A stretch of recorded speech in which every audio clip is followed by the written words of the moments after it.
Hello everyone, कैसे हैं आप सब। एक बार पुनः शिव कोचिंग क्लासेस पर स्वागत है बच्चों। सुपर फास्ट रिवीजन करेंगे महत्वपूर्ण क्वेश्चन आंसर, वो भी केसो सिंपल पेपर का। ये सेट आपका पहला रहेगा बच्चों और एकदम सुपर फास्ट रिवीजन। ठीक है, हमने ऑब्जेक्टिव का कराया था, जिन बच्चों ने पढ़ाया, जो नहीं पढ़े भाई तो उनकी गलती। अब हम क्या कर सकते हैं, चलिए। पी एन संधि डायोड है क्या बच्चों? जब पी प्रकार का अर्धचालक और एन प्रकार का अर्धचालक आपस में मिलते हैं, और ये जो मिलने की क्रिया बच्चों डोपिंग कहलाती है। ठीक है, तो जब ये मिलते हैं बच्चों तो एक इलेक्ट्रोड की भांति कार्य करने लग जाते हैं, जिन्हें बोलते हैं पीएन संधि, क्योंकि इनके संधि से बना है बच्चों डायोड बोल देते हैं। क्या बोलते हैं बच्चों? डायोड। तो जब पी प्रकार का अर्धचालक और एन प्रकार का अर्धचालक आपस में मिलता है तो बच्चों मिलने से इसके बीच जो क्रिया होती है वो डोपिंग कहलाती है, यानी एक दूसरे से मिल जाना डोपिंग है। जैसे चाय में आप क्या करो, पानी मिला दो तो मिल ही जाएगा। मैं आपको एक सिंपल एग्जाम्पल की बात कर रहा हूँ, है ना, उसमें ऐसा घटना नहीं होता है, लेकिन मिलना है ना। जैसे पी प्रकार का अर्धचालक एन प्रकार का अर्धचालक मिलता है। थोड़ा इसको आप ये भी जानो कि पी प्रकार का अर्धचालक होता क्या है। जब चतुसंयोजी में आपको त्रिसंयोजी मिलाते हैं बच्चों, है ना, तो जो हमें एक अर्धचालक मिलता है वो पी प्रकार का अर्धचालक। जब बच्चों चतुसंयोजी में जर्मेनियम में हम क्या मिलाते हैं? पंचसंयोजी। जब पंचसंयोजी मिलाते हैं बच्चों तो एन प्रकार का अर्धचालक बनता है। अब जब ये अर्धचालक बनते हैं, इनको मिलाते हैं तो बच्चों एक पी एन संधि डायोड प्राप्त होता है, यानी पी प्रकार का अर्धचालक और एन प्रकार का अर्धचालक मिलता है बच्चों, है ना, जो कि डोपिंग की क्रिया कहलाती है। और फलस्वरूप ये इलेक्ट्रोड की भांति कार्य करते हैं, जिन्हें हम पी एन संधि डायोड कहते हैं। पी एन संधि के संदर्भ में अपक्षय परत की परिभाषा देखो बच्चों। अपक्षय परत है क्या? जैसे आपका मान लीजिए इधर बच्चों पी प्रकार का अर्धचालक है, इधर आपका एन प्रकार का अर्धचालक है। इनको जब पास मिलाया गया बच्चों, इनको जब पास मिलाया गया तो यहाँ पे इलेक्ट्रॉन और होल आपस में मिल गए, इलेक्ट्रॉन और होल आपस में मिल गए और एक छोटा सा परत बना लिए बच्चों, जिससे हम बोलते हैं क्या? अपक्षय परत। क्या बोलते हैं बच्चों? अपक्षय परत। ठीक है, अपक्षय परत। ठीक है, अब देखो पी में आपके होल होते हैं, पी में आपके होल होते हैं और एन में आपके इलेक्ट्रॉन होते हैं। क्या होते हैं मेरे बच्चों? इलेक्ट्रॉन होते हैं। तो होल और इलेक्ट्रॉन यहाँ पर संधि में आकर के मिलते हैं और एक छोटा सा पतला परत बनता है बच्चों, जिसमें ना तो होल होते हैं ना तो इलेक्ट्रॉन, क्योंकि आपस में मिल गए हैं। तो वो आपका कहलाता है अपक्षय परत। तो पी प्रकार के अर्धचालक और एन प्रकार के अर्धचालक डोपिंग द्वारा पीएन संधि डायोड बनाता है। इस क्रिया में पीएन संधि के दोनों ओर एक पतली परत बन जाती है बच्चों, जहां ना तो होल होती है ना तो इलेक्ट्रॉन। यहां पर आप देख सकते हो एक ये पतली परत, एक ये पतली परत, यहां पर इलेक्ट्रॉन और होल दोनों जुड़ गए हैं, तो वो आपका परत अपक्षय परत कहलाता है। मूल आवेश किसे कहते हैं बच्चों? एक प्रोटॉन के ऊपर जितना विद्युत आवेश पाया जाता है वो आपका मूल आवेश होता है। सबसे सूक्ष्मतम आवेश 1.6 × 10⁻⁻19 कूलम। ये बच्चों मूल आवेश का मान है। एक इलेक्ट्रॉन पर आवेश का मान है या एक प्रोटॉन पर आवेश का मान है, यही मूल आवेश है। कई बार क्वेश्चन पूछा गया है, इसलिए तैयार कर लेना। विद्युत फ्लक्स से क्या तात्पर्य है? किसी विद्युत क्षेत्र में एक पृष्ठ है और उस पृष्ठ से जितनी लंबवत विद्युत क्षेत्र रेखाएं गुजरेंगी उन्हें बोलते हैं बच्चों हम वैद्युत फ्लक्स। क्या बोलते हैं प्यारे बच्चों? वैद्युत फ्लक्स। विद्युत क्षेत्र में स्थित किसी पृष्ठ से अभिलंबवत गुजरने वाली कुल विद्युत बल रेखाओं की संख्या, विद्युत क्षेत्र रेखाओं की संख्या वैद्युत फ्लक्स कहलाती है। वैद्युत फ्लक्स का बच्चों, वैद्युत फ्लक्स यहां पर देखो, ये आपका होता है बच्चों वैद्युत फ्लक्स फाई ई बराबर बच्चों ई इंटू, है ना, जो भी अल्पांश हो बच्चों, या ई इंटू ए कर सकते हैं। ठीक है, अब इसके लिए बच्चों ई का फार्मूला होता है आवेश पर लगने वाला बल इंटू ए। अब देखो बच्चों इसका मात्रक आप बता सकते हो, बल का मात्रक न्यूटन, बल का मात्रक न्यूटन, और ए का मतलब बच्चों मीटर स्क्वायर, और कूलाम का आवेश का कूलाम प्रति कूलाम। तो देखो ये आपका विद्युत फ्लक्स का मात्रक आ चुका है, विद्युत फ्लक्स का मात्रक आ चुका है बच्चों। ये क्वेश्चन हमने कराया था कि कुंडली में 4 एम्पियर की धारा प्रवाहित हो रही है। आई बराबर बच्चों आपका 4 एम्पियर है। ठीक है, और 100 प्रेरकत्व एल का मान बच्चों आपका 100 हेनरी है। इसके बाद पूछा है संचित ऊर्जा, ऊर्जा E बराबर बच्चों 1/2 LI², मतलब 1/2 L का मान है आपका 100 और बच्चों I² यानी 4 चौको 16, तो काट दो बच्चों 800 आ जाएगा आंसर। ठीक है, चलिए अगला जो प्रश्न था बच्चों, यहां पर दिया है कि 100 ओम का प्रतिरोधक, है ना, 220 वोल्ट और 50 हर्ट्ज की प्रत्यवर्ती धारा से जुड़ा हुआ है। तो परिपथ का RMS निकालना है बच्चों। I बराबर होता है V/R, तो IRMS बराबर हो जाएगा VRMS/R।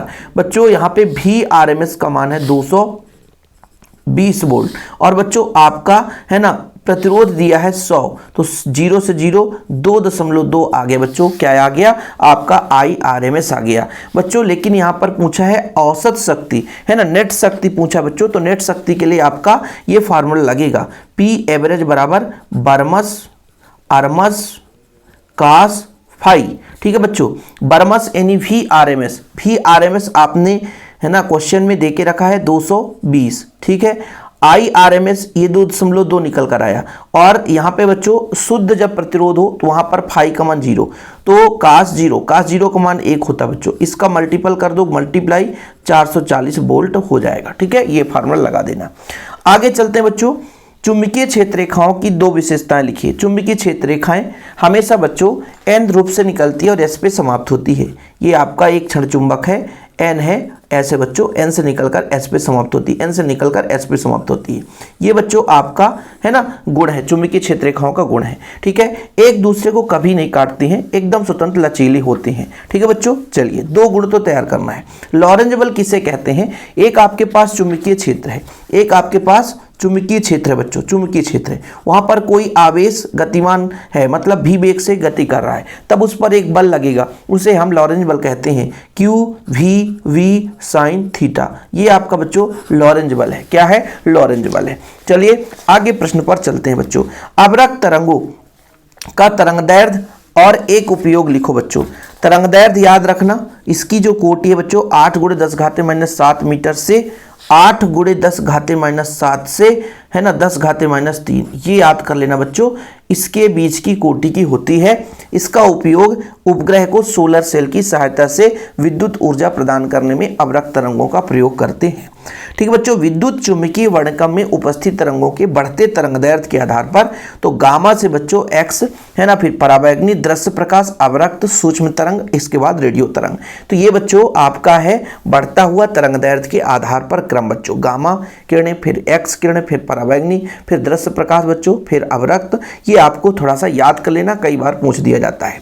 इसके बाद 2 परिभाषाएं, इसे आप बहुत आसानी से बता सकते हो प्यारे बच्चों। संयुग्मी फोकस किसे कहते हैं? संयुग्मी फोकस मतलब 2 फोकस, यानी एक फोकस पर वस्तु रखें तो दूसरे फोकस पर प्रतिबिंब बने। मान लीजिए आपका एक लेंस है बच्चों, इसका मान लीजिए इधर आपका F1 है, इधर F2 है। यहाँ पर यदि वस्तु रखें तो प्रतिबिंब यहाँ पर बने, और जब वस्तु को F2 पर रखें तो प्रतिबिंब F1 पर बने। तो हुए दो बिंदु, एक बिंदु पर वस्तु रखने पर दूसरे बिंदु पर प्रतिबिंब बने, और दूसरे बिंदु पर वस्तु को रखने पर पहले बिंदु पर प्रतिबिंब बने। तो ये आपके संयुग्मी फोकस कहलाते हैं। ठीक है बच्चों, गोलीय दर्पण के मुख्य अक्ष पर बिंदुओं के ऐसे जोड़े कि वस्तु को एक बिंदु पर रखने पर दूसरे पर प्रतिबिंब बने, और जब दूसरे बिंदु पर वस्तु को रखें तो पहले बिंदु पर प्रतिबिंब बने, तो ऐसे जोड़ों को हम संयुग्मी फोकस कहते हैं। लंबन किसे कहते हैं बच्चों? 2 वस्तुओं को एक ही सीध में रखकर आंख के दाईं और बाईं ओर हटाने पर उसमें जो सापेक्ष विस्थापन होता है उसे लंबन कहते हैं। मतलब इस वस्तु को एक लड़का देख रहा है, ठीक है, यहाँ से एक लड़का देख रहा है, पहले इस आंख को बंद कर लिया, इससे देखा तो वस्तु कहीं नजर और आएगा, फिर इस आंख को बंद करेगा, फिर इससे देखेगा तो थोड़ा बहुत उसमें विस्थापन नजर आएगा, वही आपका लंबन कहलाता है। यानी किसी वस्तु को देख रहे हो आप, पहले एक आंख बंद कर लो, है ना, दाएं आंख को बंद करो, बाएं से देखो, फिर बाएं आंख को बंद करो, दाएं से देखो, तो थोड़ा सा वो वस्तु विस्थापन होगा बच्चों। जैसे कोई वस्तु 2 यहाँ दिख रहा है तो यहाँ दिखने लग जाए, थोड़ा सा डिस्प्लेसमेंट हो जाएगा, तो वो आपका क्या कहलाता है बच्चों? लंबन कहलाता है। क्या फिर बच्चों? लंबन कहलाता है। मुख्य अक्ष और प्रकाशिक केंद्र को परिभाषित करिए बच्चों। देखिए बच्चों, मुख्य अक्ष होता क्या है? जैसे मान लीजिए आपका एक दर्पण है, बच्चों, इसका एक बीच में प्रकाशिक केंद्र है। ठीक है बच्चों, यहाँ तक क्लियर है? प्रकाशिक केंद्र से होकर गुजरने वाली, और ये मान लीजिए इसका एक यहाँ पर फोकस है बच्चों, ठीक है, जो कि प्रकाशिक केंद्र से होकर ज्यामितीय केंद्र से होकर जाता है। यानी एक चीज ऐसा भी कह सकते हो, किसी भी लेंस के मुख्य अक्ष, किसी भी लेंस का जो मुख्य अक्ष है बच्चों, ये आपका उसके फोकस और प्रकाशिक केंद्र से गुजरने वाली एक रेखा होती है। ठीक है, ऐसा भी लिख सकते हो, लेंस का मुख्य अक्ष वह रेखा है जो कि लेंस के प्रकाशिक या ज्यामितीय केंद्र से होकर गुजरती है और इसकी दोनों सतह को वक्रता केंद्रों को जोड़ती है। सीधा है, वक्रता केंद्र सी है, वक्रता केंद्र और प्रकाशिक केंद्र से होकर जाने वाली जो रेखा है बच्चों, वो मुख्य अक्ष कहलाती है। प्रकाशिक केंद्र क्या है बच्चों? लेंस का वह बिंदु जिससे होकर जाने वाली प्रकाश किरण अपवर्तन के बाद आपतित किरण के समांतर निर्गत चली जाती है। कहने का तात्पर्य सीधी निकल जाएगी। जैसे मान लीजिए यहाँ से यदि टकराई थोड़ी बहुत ऐसे मुड़ेगी बच्चों, लेकिन वह बिंदु जहाँ से अपवर्तन होगी और सीधी रेखा में निकल जाएगी, वो बिंदु बच्चों आपका प्रकाशीय केंद्र कहलाएगा। यानी लेंस का वह बिंदु जहां पर वो टकरा रहा है और टकराने के बाद वो सीधा निकल जा रहा है बच्चों, तो वह बिंदु उसका प्रकाशीय केंद्र कहलाता है। द्रव्यमान क्षति की परिभाषा दीजिए। नाभिक का वास्तविक द्रव्यमान उसमें उपस्थित प्रोटॉन तथा न्यूट्रॉन के द्रव्यमान के योग से सदैव कम होता है ना। इस अंतराल को कहने का तात्पर्य बच्चों, यदि मान लीजिए कुछ प्रोटॉन की संख्या वहां से निकल गई है तो भाई वास्तविक द्रव्यमान से तो कम हो जाएगा, वही द्रव्यमान क्षति है ना। जो पहले द्रव्यमान था, कुछ मात्रा में प्रोटॉन वहां से निकल गए हैं, तो वास्तविक जो प्रोटॉन न्यूट्रॉन का योग है उससे कम हो जाएगा। सही है कि नहीं है भाई? मैं कहता हूं किसी प्रोटॉन न्यूट्रॉन का योग 10 है, लेकिन कहीं पर एक प्रोटॉन निकल गया तो घट कर 9 हो गए, तो वो जो कमी आई द्रव्यमान में वो द्रव्यमान क्षति कहलाता है। समस्थानिक किसे कहते हैं बच्चों? एक ही तत्व के ऐसे भिन्न भिन्न परमाणु जिसके परमाणु क्रमांक समान होते हैं। जैसे आपका हाइड्रोजन का बच्चों प्रोटियम, ड्यूटीरियम, ट्राइटियम, परमाणु क्रमांक 1 1 1, परमाणु भार 1 2 3, ये बच्चों हाइड्रोजन का है। ऐसा भी हम इसको प्रदर्शित कर सकते हैं, नहीं तो आप परेशान हो जाओ कि सर बुक में ऐसा लिखा है आपने ऐसा लिख दिया, गलत नहीं, दोनों सही है। प्रोटियम, ड्यूटीरियम, ट्राइटियम, एक ही तत्व के भिन्न भिन्न परमाणु जिनके परमाणु क्रमांक समान लेकिन परमाणु भार अलग अलग होते हैं, वो समस्थानिक कहलाते हैं। जैसे बच्चों आपका प्रोटियम, ड्यूटीरियम और ट्राइटियम। किसी बच्चों को कोई प्रॉब्लम हो तो बताओ। आगे चलते हैं बच्चों। धारामापी को अमीटर में कैसे बदला जाता है? जैसे आपने स्टंट पढ़ा है बच्चों कि हमारे पास एक धारामापी है, एक धारामापी है बच्चों, ठीक है, एक धारामापी है। इसके समांतर क्रम में एक निम्न प्रतिरोध का चालक तार जोड़ दें बच्चों, समांतर क्रम में निम्न प्रतिरोध का तार जोड़ दें, तो ये बच्चों आपका क्या कहलाता है? ये धारा अमीटर बन जाता है। क्या बन जाता है बच्चों? अमीटर। एक चीज और मैं आपको बता देता हूं, जैसे मान लीजिए ये आपका धारामापी है, धारामापी है बच्चों, ये धारामापी है, इसके श्रेणी क्रम में एक उच्च प्रतिरोध का चालक तार जोड़ दें बच्चों, तो ये आपका कहला जाता है वोल्ट मीटर। क्या कहला जाता है बच्चों? Volt meter. नोट कर लिया आपने? ठीक है, ठीक बच्चों, कि धारामापी को अमीटर में बदलने के लिए कुंडली के साथ समांतर क्रम में एक कम प्रतिरोध का तार जोड़ देते हैं, तो बच्चों आपका वो किस में बदल जाता है? अमीटर में बदल जाता है, जिसका फार्मूला ये है। नोट डाउन कर लिया? इसमें आपको डाउट होगा सर कि ये क्या है। देखो बच्चों, इसको मान के चलता हूं इसका शंट S है, इसका प्रतिरोध G है। अब मुख्य धारा आ रही थी बच्चों I, तो कुछ इसमें से जाएगी तो ये IG होगा, कुछ इसमें से जाएगा तो आपका बच्चों IS होगा। होगा कि नहीं होगा? होगा कि नहीं होगा बच्चों? लेकिन ध्यान ये रखना है कि भाई यहां से जो धारा जा रहा है वो IS है, ठीक है, या कि ऐसा भी कह सकते हो कि यहां से जो धारा जा रहा है वो I में IG को घटाने से प्राप्त हो जाएगा। ठीक है बच्चों, तो ये चीज बोला है I माइनस IGS बराबर IG। और ये बच्चों ये आपका है ना एक मतलब जैसे यहाँ पे मान लीजिए आपका IG धारा है, तो यहाँ पे जो IS धारा है वो कितना होगा? I में IG घटाने से होगा। ये चीज यहाँ पे फार्मूला में ऐड किया गया है। चलिए आगे चलते हैं। धारामापी की कुंडली के बीच नर्म लोहे का क्रोड रखा जाता है। क्यों? क्योंकि बच्चों नर्म लोहे का एक क्रोड रखा जाता है ताकि क्रोड बल रेखाओं को संकेंद्रित कर दे, जो बल रेखाएं संकेंद्रित कर दे, केंद्रित कर दे, इधर उधर फैलाए नहीं। चल कुंडली धारामापी चुंबक के ध्रुव अवतल क्यों बनाए जाते हैं? अवतल और त्रिज्यीय बनाए जाते हैं। ठीक है, चल कुंडली धारामापी चुंबक के ध्रुव अवतल बनाए जाते हैं क्योंकि इनकी बीच चुंबकीय क्षेत्र त्रिज्यीय हो जाता है तथा कुंडली का तल सदैव चुंबकीय क्षेत्र के समांतर होता है बच्चों। ठीक, अगला चलते हैं। अब ये प्रायोगिक के ही आधार पर आप इसको समझ पाओगे। व्यतिकरण और विवर्तन क्या है बच्चों? व्यतिकरण क्या कहलाता है? इसमें विवर्तन, इसमें दो अंतर। मैंने आपको एक वीडियो प्रोवाइड किया था, उम्मीद करता हूँ आप लोग देखे होंगे कि प्यारे बच्चों पूरे जितने अंतर हैं वो पूरा एक साथ ही करा दिया था, लेकिन जो बच्चा नहीं देखा होगा वो अब क्या बताएं हम। व्यतिकरण में क्या होता है बच्चों? इस घटना के लिए 2 स्लिट होना अनिवार्य है। इसमें एक ही स्लिट हो तो भी काम हो जाएगा। इसमें सभी दीप्त बैंडों की तीव्रता एक समान रहती है। ठीक है, सभी दीप्त बैंडों की तीव्रता एक समान रहती है। इसमें बच्चों केंद्रीय उच्चिष्ट की तीव्रता अधिकतम और द्वितीयक उच्चिष्ट पर तीव्रता कम होती है। ठीक है, तो व्यतिकरण में 2 स्लिट, विवर्तन में 1 स्लिट होता है। इसमें दीप्त बैंडों की तीव्रता एक समान, इसमें थोड़ा सा उच्चिष्ट में अधिक और जो द्वितीयक उच्चिष्ट है उसमें तीव्रता कम हो जाती है। एक ही व्यतिकरण प्रतिरूप पर प्राप्त होने वाली सभी फ्रिंजों की चौड़ाई बराबर होती है, लेकिन बच्चों इसमें बराबर नहीं होती है। क्रांतिक कोण किसे कहते हैं बच्चों? ठीक है, क्रांतिक कोण किसे कहते हैं? यहाँ पे डायग्राम से आप समझो। मान लीजिए जब प्रकाश किरण किसी सघन से विरल में जाती है बच्चों तो अभिलंब से दूर हटती है। थोड़ा आप शॉर्टकट में समझना। प्रकाश किरण ये जा रही थी बच्चों, अभिलंब से दूर हट रही है। ठीक है, अभिलंब से दूर हट रही है। इसको थोड़ा और हमने बढ़ाया तो ये अब ऐसे बन गई, ये 90 डिग्री पर हो गई। तो वह कोण जिस पर अपवर्तन कोण का मान 90 डिग्री हो जाए है ना, उस कोण से आपतित किरण की बच्चों हम बात करें कि वह कोण जिस कोण पर आपतित होने पर अपवर्तन जो कोण है बच्चों 90 डिग्री बने, वो कोण आपका क्रांतिक कोण कहलाता है। मतलब हमने ये कहा कि जब प्रकाश किरण सघन से विरल में जाता है बच्चों, सघन से विरल में जाता है तो अभिलंब से दूर हटता है। क्या होता है? अभिलंब से दूर हटता है। इसके कोण को हम बढ़ाते जाएं, इसके कोण को हम बढ़ाते जाएं, पहले बच्चों समझना, इसके कोण को हम बढ़ाते जाएं तो एक ऐसी स्थिति आएगी, एक ऐसी स्थिति आएगी कि भाई जो ये वाला जो कोण बनेगा, ये वाला जो कोण बनेगा प्यारे बच्चों, वो आपका 90 डिग्री बन जाएगा। तो ये आपका कहलाएगा क्रांतिक कोण। क्या कहलाएगा प्यारे बच्चों? क्रांतिक कोण कहलाएगा। क्या कहलाएगा? क्रांतिक कोण कहलाएगा। क्या कहलाएगा प्यारे बच्चों? क्रांतिक कोण। ठीक है, ये IC का मान है बच्चों, ये आपका क्रांतिक कोण कहलाएगा। क्यों? क्योंकि 90 डिग्री बना रहा है, तो ये जो बना कोण है क्रांतिक कोण। इधर क्रांतिक कोण यहाँ लिख दिया, इसका मतलब नहीं कि ये वाला बन गया, नहीं तो भाई माथा पच्ची खाने लग जाएंगे बच्चे। किसी सघन माध्यम से आपतन कोण का वह मान जिसके लिए विरल माध्यम में अपवर्तन कोण का मान 90 डिग्री हो जाता है, उस सघन माध्यम का विरल माध्यम के सापेक्ष क्रांतिक कोण कहलाता है। आगे चलते हैं बच्चों। क्रांतिक कोण और अपवर्तनांक में संबंध बहुत ही सिंपल है। प्रकाश किरण कांच से कहाँ जा रहा था? एयर में जा रहा था, और अपवर्तन का सिद्धांत है sin I बटा sin R। सर ये तो सही है, हमको भी पता है, ठीक है। अब हमने ये कहा कि क्रांतिक कोण पर जब मान लीजिए आपतन कोण IC के बराबर हो तो अपवर्तन कोण बच्चों 90 डिग्री के बराबर होगा। क्या होगा बच्चों? अब sin 90 का मान, sin 90 का मान बच्चों, sin 90 का मान 1 होता है, sin 90 का मान 1 होता है बच्चों। यह चीज़ हो गया। अब ये G म्यू A है तो ये sin IC के बराबर हो गया। लेकिन इसका हम यदि उल्टा रूप कर दें, जैसे मान लीजिए इसको उल्टा कर दें कि A म्यू G, तो ये भी आपका बदल जाएगा बच्चों। ये कैसे बदलेगा सर? ये बदलेगा 1 बटा sin IC। व्युत्क्रम होता है। क्यों? क्योंकि G म्यू A बराबर होता है 1 बटा 2 A म्यू G, एक दूसरे के व्युत्क्रम होता है। ठीक है, जिसको किसी को कोई प्रॉब्लम हो तो यहाँ पे आप लोग यहाँ तक देख सकते हैं। ये चीज़ मैंने करा दिया, स्क्रीनशॉट ले सकते हैं, किसी को कोई रोक टोक नहीं है।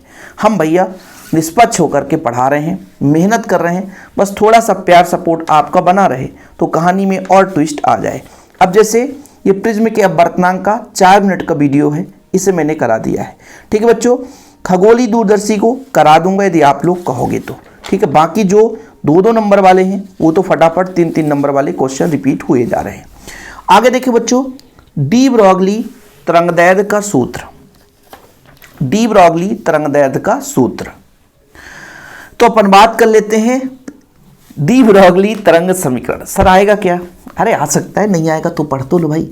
डी ब्रॉगली क्वांटम के आधार पर बच्चों आइंस्टीन, क्वांटम का फार्मूला कहता है कि E बराबर h होता है, और आइंस्टीन का नियम कहता है E बराबर m/c² होता है। दोनों की यदि तुलना कर दें बच्चों, दोनों आपका मान लीजिए यहाँ पर देखिए, दोनों आपका बच्चों E और E है तो h न्यू बराबर हो जाएगा m/c²। किसी कोई प्रॉब्लम?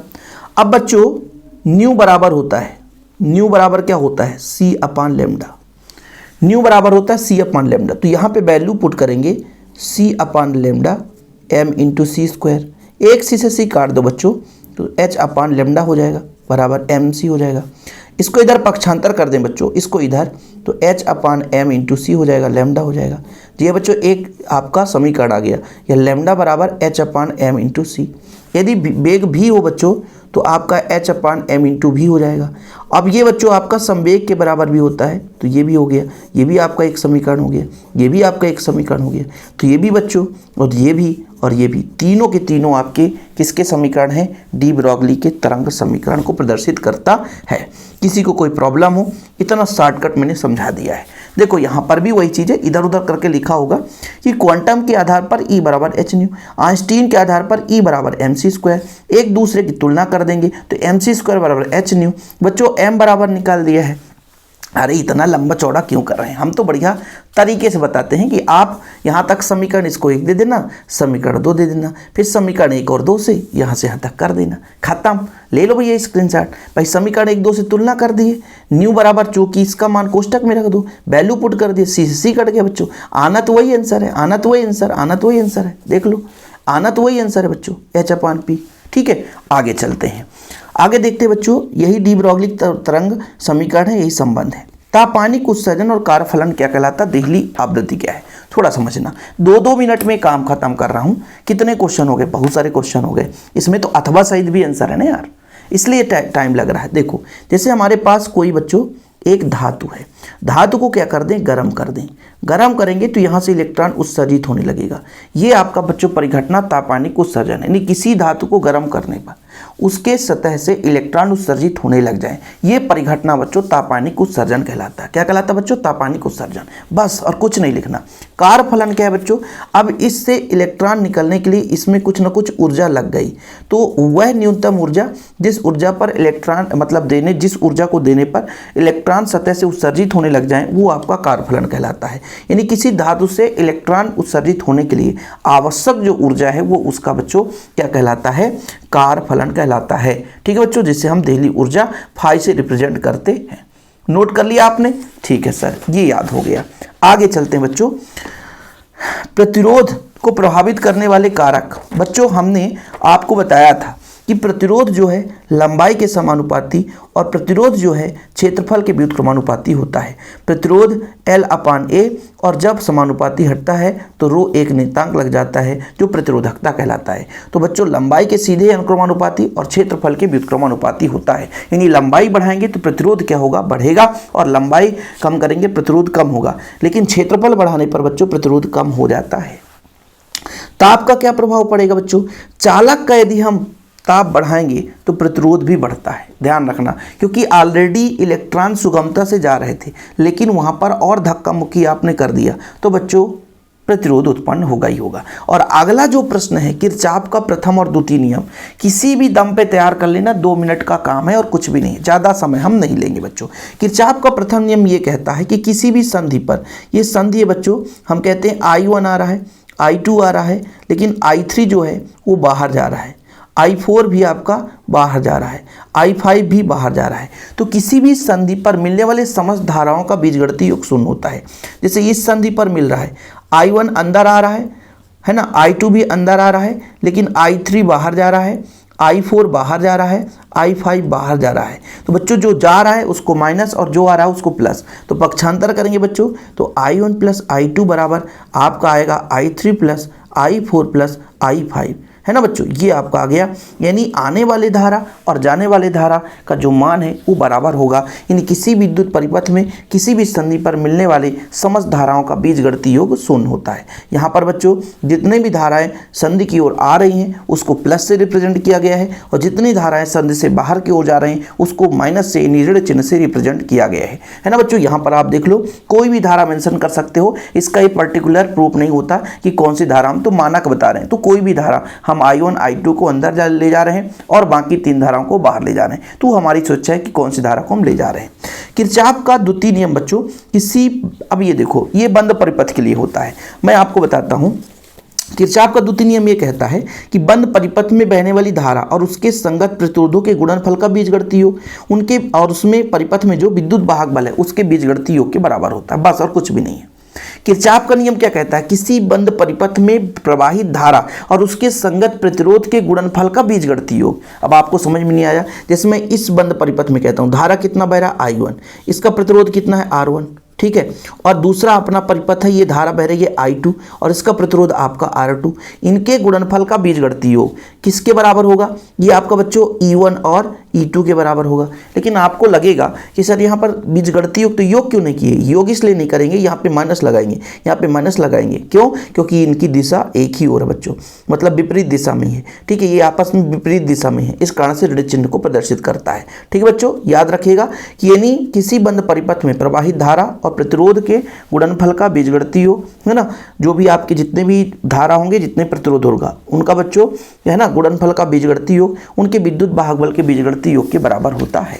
यही चीज बच्चों आपका किरचॉफ का द्वितीय नियम कहता है। स्क्रीनशॉट लेना है तो ले सकते हैं आप लोग, स्क्रीनशॉट यहाँ से लेना है तो आप ले सकते हैं।